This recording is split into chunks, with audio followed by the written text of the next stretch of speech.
Let's see how to insert a picture into a shape in Microsoft Word. First off, we want to open Microsoft Word.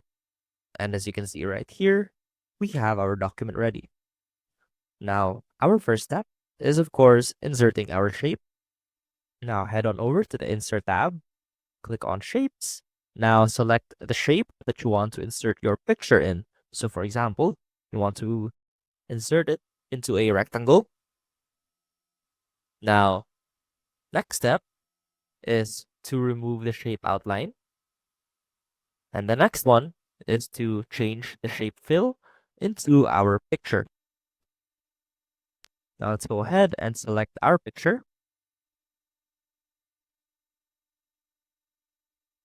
And as you can see, that was automatically inserted and fitted into the size of your shape. Now you can also manually edit your shape to make sure that the picture fits, or if you want to change the picture's dimensions.